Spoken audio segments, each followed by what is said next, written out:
Imagine returning from a trip only to be greeted by police officers and a neighbor who's made herself at home in your house.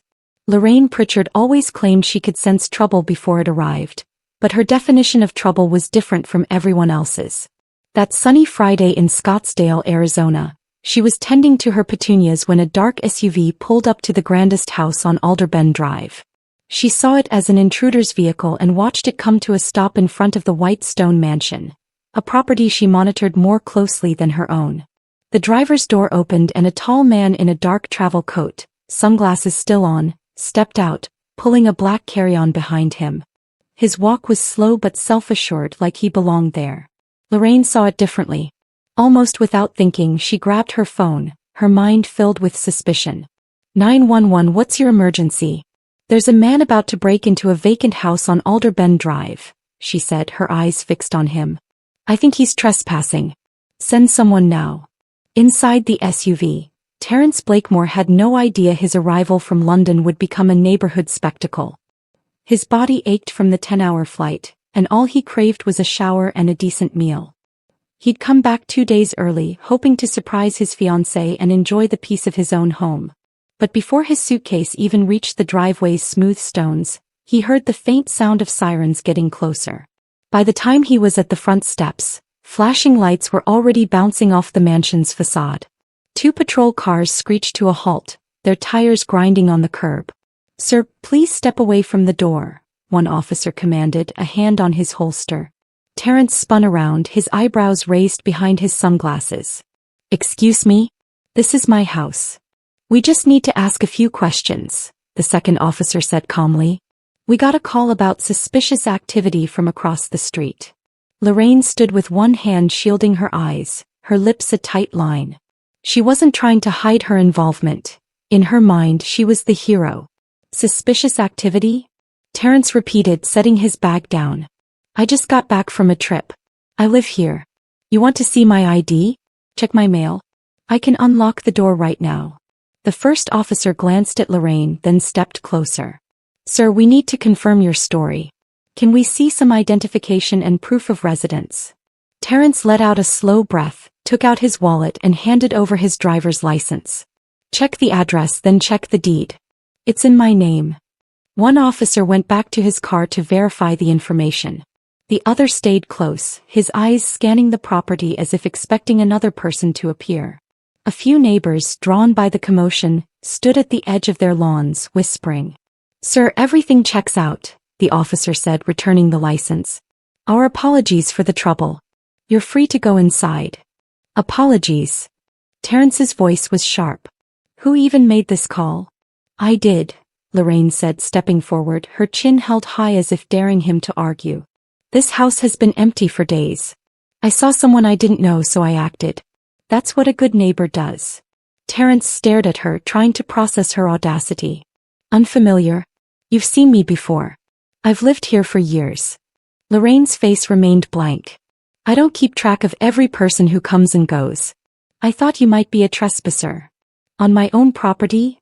Terence asked, his voice tightening. "Do you call the police on every neighbor who comes back from a trip or just certain ones?" Lorraine's jaw moved slightly, but she didn't respond. The officers exchanged a look before one said, "Sir, you're free to enter your home. We'll be nearby if you need anything else." Terence turned the key in the lock, eager to put the humiliating moment behind him. But as he pushed the door open, a strange smell hit him. Lavender candles mixed with something savory like chicken stew. It was a smell that didn't belong in an empty house. He stepped inside, dragging his suitcase over the threshold, and stopped cold. In the corner of the foyer sat a pair of women's sandals he'd never seen before. But the real shock was waiting deeper inside the house, and Terence was about to find out exactly how far this good neighbor had gone. The coral pink sandals by the door were the first sign that something was very wrong. Terence stood there, his hand still on his suitcase handle. Those sandals, scuffed and cheap, had no place in his $3.4 million Scottsdale home. "Sir," one of the officers called from the porch. "Is everything okay?" Terence turned slowly. "Not exactly. Someone's been in here." "That's impossible," Lorraine's voice cut through the dry air. "I've been watching the place myself. Nobody's been inside." Her words made Terence pause. Watching the place, he repeated. How exactly? I check in sometimes, she said, her arms folded. To make sure nothing suspicious is going on. The officer stepped inside, sensing the rising tension. Mr. Blakemore, would you like us to walk through with you to see if anything is out of place? Terence nodded, motioning for them to follow. He wheeled his suitcase a few feet before stopping in the hallway. The faint scent of perfume, not his fiancée's, lingered in the air. He knew his house inside and out, and the whole atmosphere felt lived in. The living room confirmed his suspicions. On the coffee table was a half-empty bottle of Chardonnay, 2 wine glasses with lipstick smudges and a week-old magazine. A throw blanket from the guest bedroom was draped over the couch as if someone had been napping. Does this look empty to you? Terence asked, pointing. Lorraine's eyes darted to the wine bottle and then back to him. You were just what? He pressed. Hosting guests. Drinking wine. Sleeping on my couch. The officers exchanged a look and one took out a notepad. Ma'am, are you saying you've been inside this home while the owner was away? Lorraine's tone became defensive. I was protecting it. I saw a stranger leave last week, a woman with cleaning supplies. I didn't know if she belonged here. That's my housekeeper, Terence said, his voice tightening. She's been cleaning this place for years. Lorraine didn't flinch. Well, I couldn't be sure. With all the crime these days, you can't be too careful. Terence walked toward the kitchen. The fridge told the rest of the story. Groceries he hadn't bought, leftovers in containers he didn't own, and a bag of apples he'd never seen. His clean counter now held a coffee mug and a spoon, still flecked with cereal milk. You've been living here, he said, his accusation clear. Lorraine shifted her weight uncomfortably. I thought it was safer if someone was inside, to deter anything from happening. The younger officer looked at her sharply. Ma'am, you realize this is trespassing? Even with good intentions, you can't occupy someone's home without permission. I had a key, she retorted as if that explained everything. Terence's head snapped toward her. You had a key? How? When I was on the security committee, we kept spares for emergencies, she explained. I guess mine was never collected. The older officer stepped in. That's not standard procedure, ma'am. We'll have to make a note of this for our report. Outside, more neighbors had gathered, their curious faces pressed between the bars of their gates. Some looked embarrassed, others seemed entertained. Terence's jaw tightened. So let me get this straight. You called the cops on me for supposedly breaking into my own home, while you were actually living in it. Lorraine didn't answer right away. I didn't see it that way. I'm sure you didn't, he said, the bitterness seeping in. The officers, sensing the situation was getting out of hand, intervened. Mr. Blakemore, we can stay here while you check the rest of the property. If any personal items are missing or damaged, we can document them now. Yes, Terence said, his voice low and firm. Let's do that. He led them toward the guest wing, an area he rarely used. But as he turned the corner, he stopped. Suitcases were lined up against the wall, a neatly folded laundry basket sat on the bed, and on the nightstand was a framed photo of Lorraine with 3 other women, their wine glasses raised in a toast. This isn't just checking in, Terence said. You moved in. You treated my house like a hotel. Lorraine's cheeks flushed, but she remained silent. The younger officer scribbled more notes. Ma'am, you'll need to collect your belongings under our supervision. We'll be having a separate discussion about this. From the doorway, Terence stared at the scene, the evidence of someone inserting themselves into his private life. It was intrusive, disrespectful, and utterly humiliating. But as much as this moment stung, the real trouble was about to begin when the neighbors took sides, turning an absurd situation into a community-wide conflict. The officer's demeanor had changed. They no longer saw Terence as a suspect, but rather Lorraine as the problem. She, however, showed no signs of regret, seeming more irritated at being caught than embarrassed by her actions. Officer Delaney, the older of the two, adjusted his sunglasses. All right, Mr. Blakemore, we still need to confirm ownership through dispatch. It's just procedure, even though your ID matches the address. Terence pulled his phone from his pocket. I can make it easier. I have a PDF of the deed right here on my cloud drive. Want me to airdrop it? Officer Delaney gave a faint smile. That'll work. A few taps later, the officer was scrolling through the legal document, all the details matching Terrence's name and address. The younger officer, Ramirez, looked at Lorraine. "Ma'am, I think this confirms the property belongs to him." Lorraine's lips twitched as if she was holding back a sharp comment. "I never said it didn't.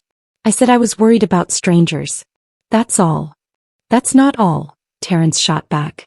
"You said you saw someone unfamiliar, then you broke into my home with a key you weren't supposed to have and stayed here for 2 weeks. That's not neighborly concern, that's trespassing." "I wouldn't call it that," she said coolly. "I was protecting the property. Anyone could have come along and vandalized it." Terrence's tone was dry. "Right, because nothing says property protection like using my wine, eating my food and sleeping in my bed." Lorraine's eyes narrowed. "I never touched your bed." "Oh, forgive me. The guest wing," he said, sarcasm dripping from his voice. "By mistake." Officer Ramirez stepped between them. "All right, let's keep this civil. Mr. Blakemore, can you confirm if anything is missing or damaged?" Terrence gestured toward the kitchen. "The food obviously and the wine. She's been hosting events here. I mean, there's a whole bag of takeout containers in the trash outside, not the kind I buy." Ramirez took notes while Delaney radioed dispatch. The crackle of static filled the air, then Delaney nodded. "Confirmed on our end. You are the owner, and yes, your housekeeper's vehicle matches the description in the earlier report. She was here on her normal schedule, just as you said." Terrence's jaw tightened. "So my housekeeper was the suspicious person you called the police about?" Lorraine didn't blink. "Yes. And you didn't think to, maybe, ask me before accusing her of breaking in?" "You weren't here," she said simply. Terrence let out a humorless laugh. "That's the point. You weren't supposed to be here either. This isn't your business." The neighborhood crowd had grown larger. A man in gym shorts jogged past slowly, pretending to check his watch, clearly listening in. 2 women with sun hats were now openly filming on their phones. Terrence turned to them and called out, "You all might as well take notes for the HO meeting." One of the women chuckled under her breath, the other looked away. Lorraine, however, was unfazed.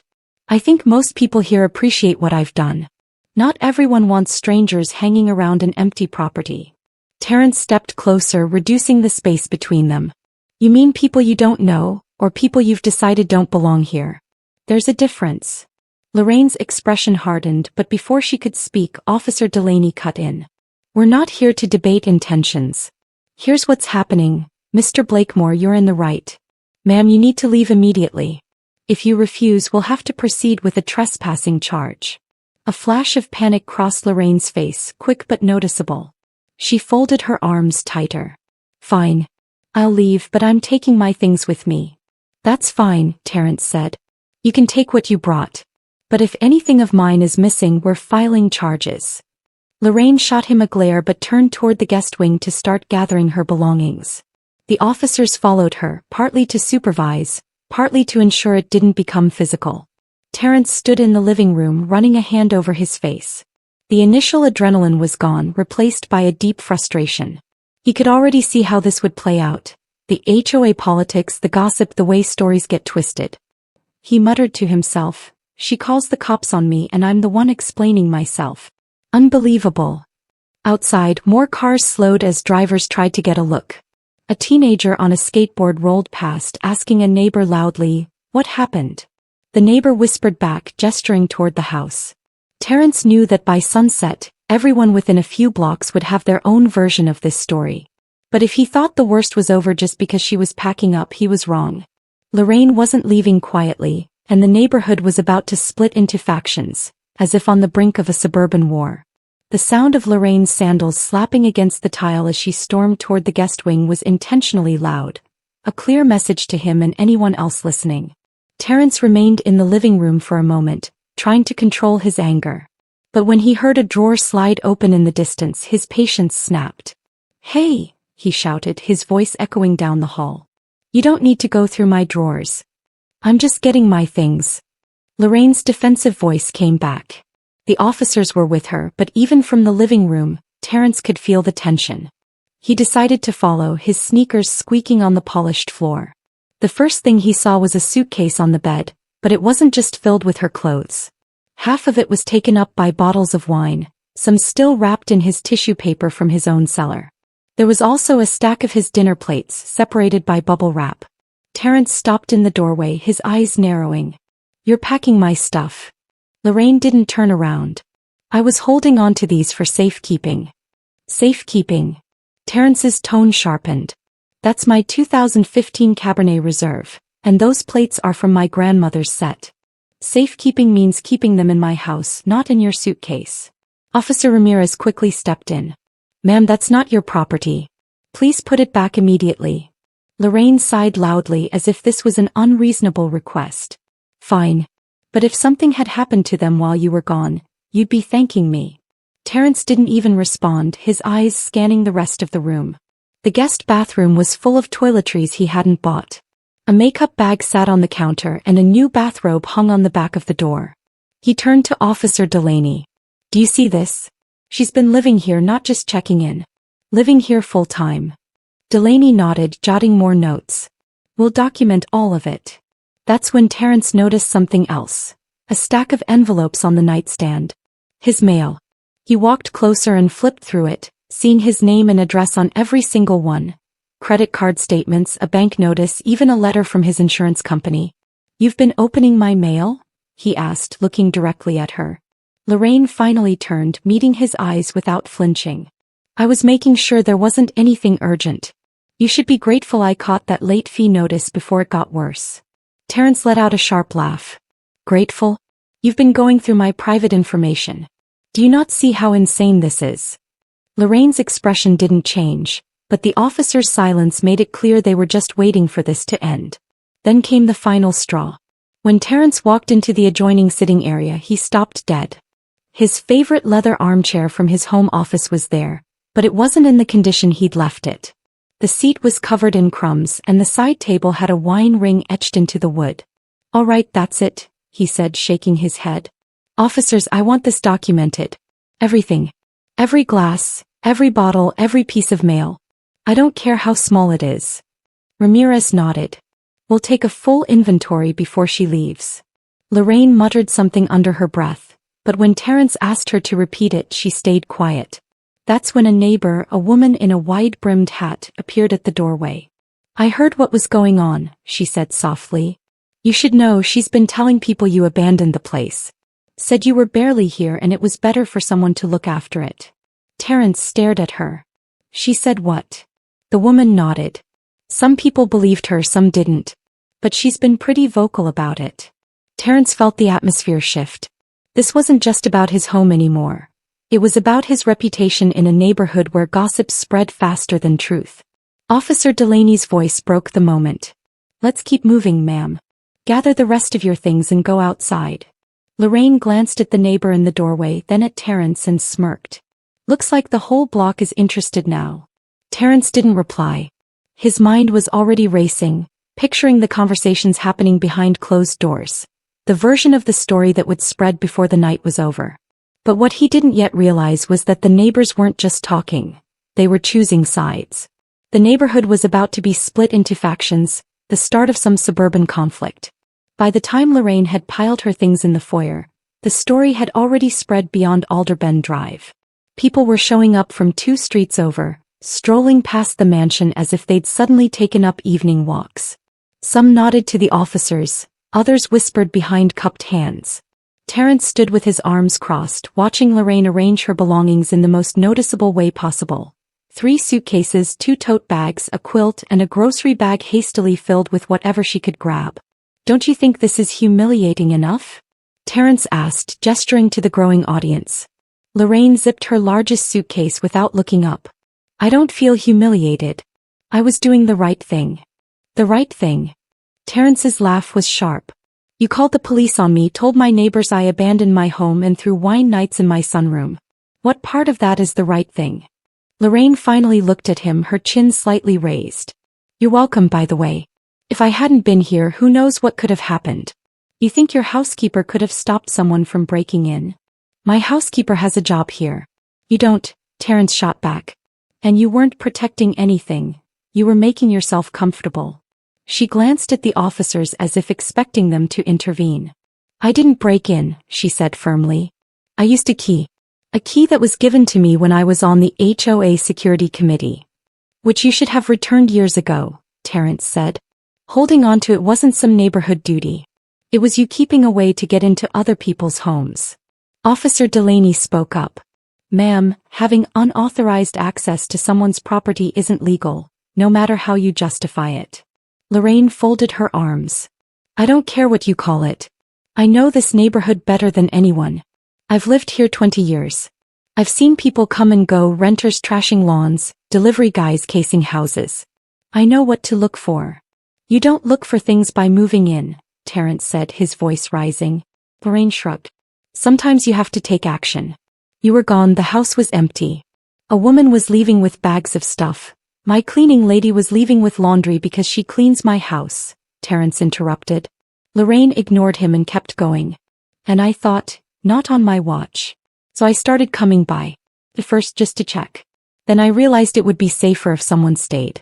I kept the lights on, brought in the mail, kept the place looking lived in. That's a deterrent. The deterrent was you, the trespasser, Terrence said, his voice hard. You turned my home into your clubhouse, used my things, drank my wine, went through my personal mail. Lorraine's eyes narrowed. I was keeping an eye on your bills in case something important came through. If you can't see that I was helping, that's your problem. From the doorway, a neighbor spoke up. It was an older man named Victor Delmar, leaning on his cane. Lorraine, you crossed the line this time. She shot him a glare. Stay out of it, Victor. No, Victor said, stepping closer. You've been pushing everyone around for years like you own this street. Now look, you've embarrassed the entire neighborhood. You made us all look like fools. Lorraine's cheeks flushed. You wouldn't understand. You rent. Victor let out a short laugh. You think that matters? Wrong is wrong, and what you did to Terrence was wrong. The crowd outside murmured, some agreeing with Victor, others muttering that Lorraine was just being a good neighbor. Terrence looked at the officers. Can we speed this up? I'd like her out before the sun sets. Ramirez nodded. We're almost done. Ma'am, do you have anything else inside? Lorraine hesitated, then shook her head. No. But you all should remember I've done more for this neighborhood than anyone here. Terrence stepped forward, lowering his voice so only she and the officers could hear. That's over now. Nobody's going to trust you again.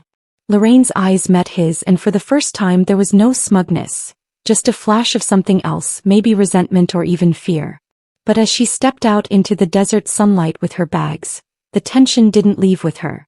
It spread, seeping into every conversation, every whispered opinion. The neighborhood was now officially at war over what had happened. By early evening, Alder Bend Drive no longer looked like a quiet residential street. It looked like a stage.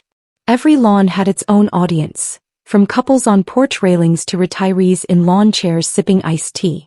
Lorraine's walk down the driveway with her bags was a slow procession nobody wanted to miss. Terrence stood by the front door, arms crossed, watching her pass. Some neighbors avoided eye contact. Others gave her small waves as if afraid to take a side too openly.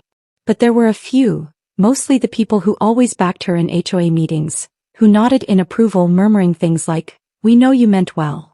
Lorraine didn't miss a beat. She tossed her hair back and gave a tight-lipped smile to her supporters. Victor Delmar, still leaning on his cane, stood by the curb with his dog, a small terrier named Duke. "Don't let her twist it, Terrence," he called out. "She'll be telling people you're the one who should apologize." Lorraine turned sharply. "That's not what I'm saying, Victor. But someone had to do something. We can't just let houses sit empty for days with strangers coming and going." "Strangers?" Victor shot back. "That was his cleaner. You've seen her before. You just don't like admitting you were wrong." From across the street, a woman named Denise Calhoun raised her voice. "She wasn't wrong to be cautious. Crime is up everywhere and you all know it. Better to be safe than sorry." Victor let out a short laugh. "Breaking into your neighbor's house isn't safe. It's a crime." The murmurs grew louder. People were no longer whispering. They were having full-blown arguments on their lawns. A younger neighbor, Anthony Vega, chimed in from his driveway. "I don't think it's that simple.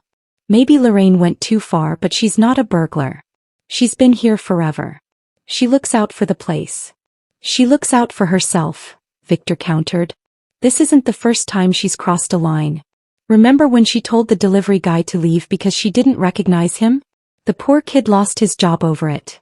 Denise's face tightened. That's not the same thing. Anthony shrugged. Feels like it's in the same ballpark. From inside the house, Terrence could hear every word. It was as if the volume of the street had been turned up. He stepped out onto the porch, catching the eye of the group across the street. You all can argue all night, he said loudly, but none of you had to walk into your own home and find someone else living in it. Until that happens, you don't know how it feels. Some people nodded in agreement. Others looked away. Lorraine stopped in the middle of the street, her bags at her feet. I've been keeping this neighborhood safe for years and I'll keep doing it. If that makes me the bad guy in your story, so be it. You're not the bad guy in my story, Terrence said, his tone even. You're just someone who doesn't know when to stop. There was a brief silence, then Victor shook his head and muttered, That's the problem. She never has. The officers began to wrap things up, heading for their cars. Officer Delaney gave Terrence a small nod. We'll file the report. If you want to pursue charges, you'll need to contact the county attorney's office. I'm thinking about it, Terrence said, his gaze still on Lorraine. As the patrol cars pulled away, the crowd slowly thinned out, but not without a few final whispers. A pair of neighbors in matching golf shirts leaned in close to each other as they walked away, their voices just loud enough for Terrence to catch fragments. Could have been worse. Lucky nothing happened, he's probably going to make a big deal out of it. It was clear the street wasn't going to forget this anytime soon. The question was whether it would fade into just another HOA controversy or if it was about to become a full-blown legal battle. But Terrence wasn't ready to let it fade quietly. The more he thought about it, the more he realized legal action might be the only way to set things straight, even if it meant making new enemies right in his own backyard. The crowd had thinned to just a few people by the time Terrence stepped back inside. The air felt heavier than it had when he first arrived home, not from the heat, but because he knew this wasn't going to be over quickly. Officer Ramirez lingered in the foyer, flipping his notepad closed. Mr. Blakemore, if you want to press charges for trespassing or unlawful entry, you'll need to contact the Maricopa County Attorney's office, he said. We've documented everything, the wine, the mail, the guest room. It's all in the report. Terrence rubbed the bridge of his nose. What about the key she used? Isn't that a violation on its own? Delaney nodded.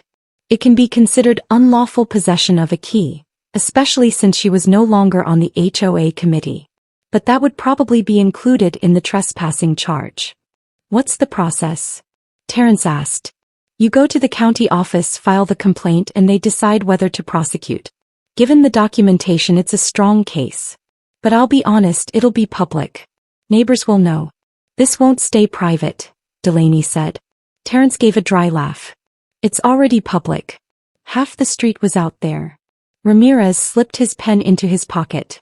Then the question is whether you want to make an example of it. Some people decide it's not worth the hassle. Others decide the principle matters. Before Terrence could answer, a knock came at the door. Victor stepped inside without an invitation, Duke trotting behind him. Sorry to interrupt. I just wanted to say if you go through with charges, you've got my statement. I'll back you up. Delaney glanced at him. Were you a witness to her being in the house? Victor leaned on his cane. Not today, no. But I saw her here last week, parked in your driveway carrying groceries inside. I thought you'd asked her to check on the place, but now I see I was wrong. That's useful, Ramirez said. We'll add that to the report. Victor looked at Terrence. She's going to twist this, you know. Turn it into a story about how she was looking out for you, how you overreacted. The only way to stop that is to put it on record, make it clear she crossed the line. Terrence considered that. He knew Victor was right. In neighborhoods like this, truth wasn't just about facts. It was about who told the story the most. And Lorraine had plenty of practice. Delaney took a step toward the door. We'll leave you to think about it. But the sooner you decide, the better. These things move faster when the complaint is fresh. When the officers left, Victor stayed behind, lowering his voice. I've been here long enough to know she'll keep pushing boundaries unless someone stops her. She's pulled stunts before, but nothing this bold. If you let this go, it sends a message that she can get away with it. I hear you, Terrence said. But if I take this to court, it's going to be a circus. People will pick sides and I'll have to deal with the fallout. The fallout's already here, Victor said flatly.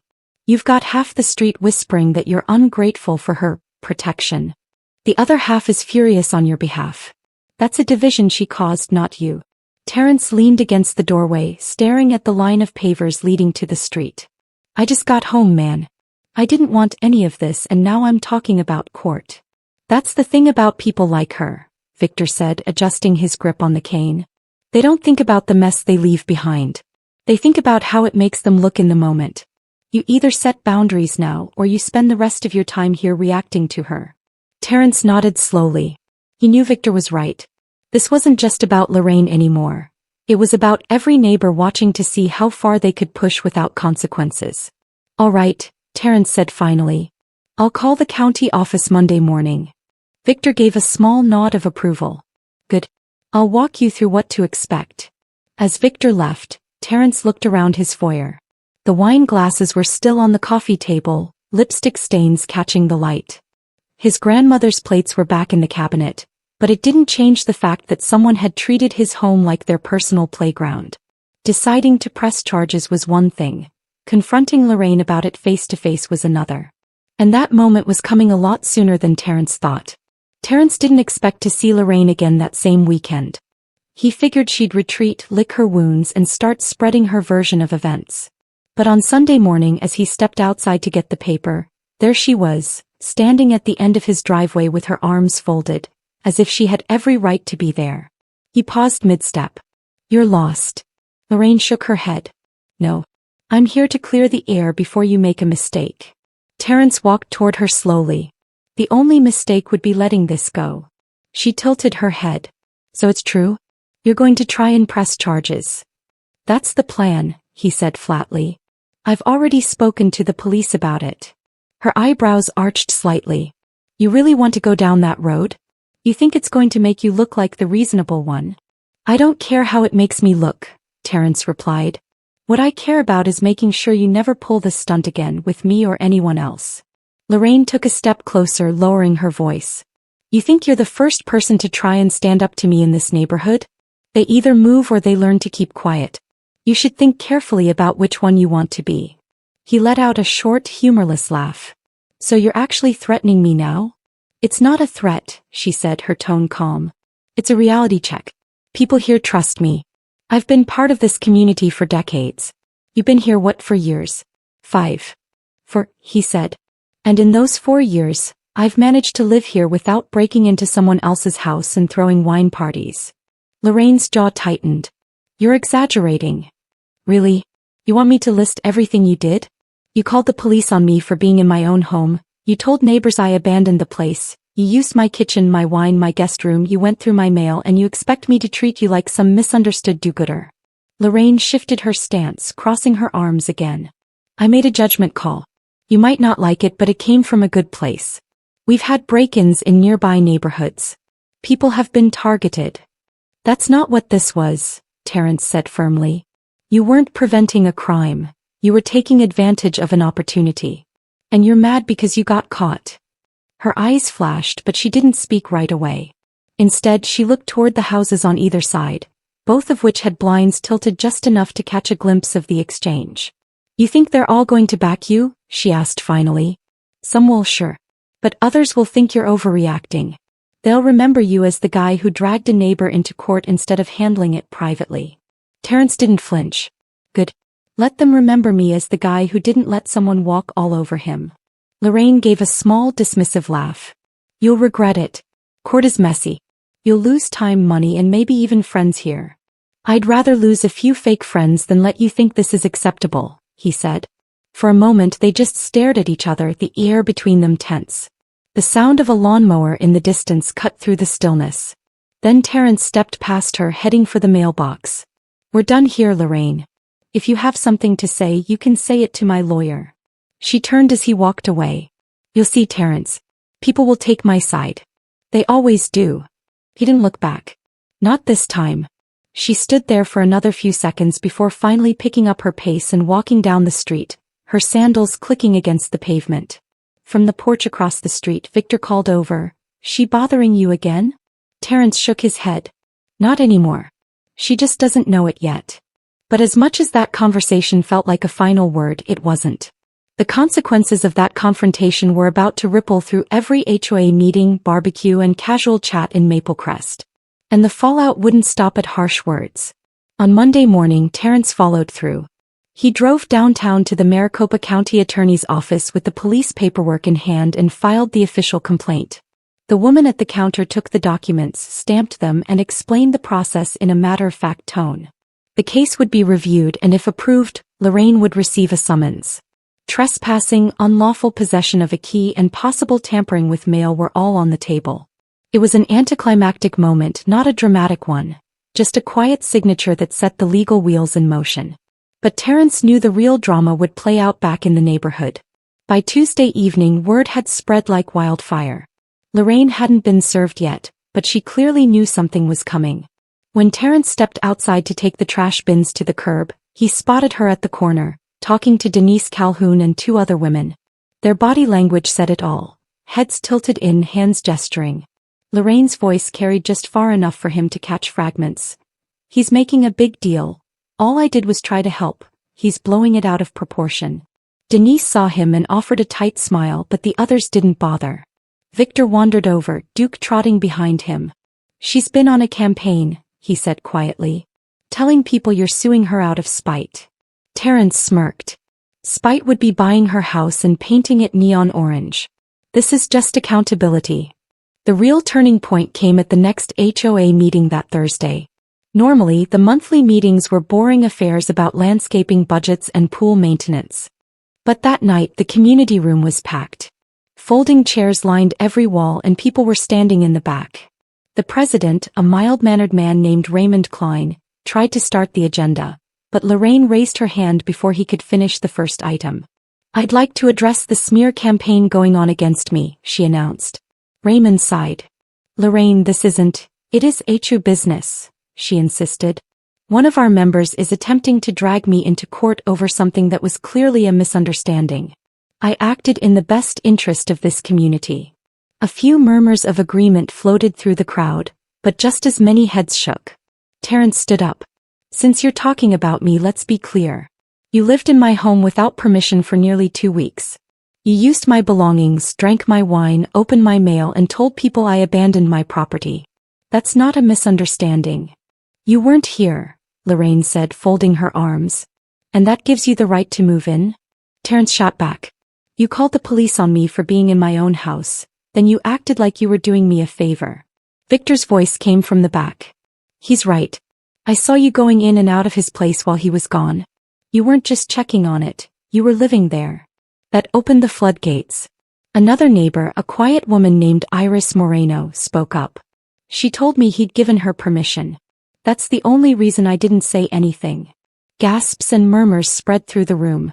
Lorraine's composure faltered for the first time. "I never said." "Yes, you did," Iris interrupted firmly. Raymond raised his hands. "All right. This meeting is getting off track. The HOA has no jurisdiction over personal legal disputes.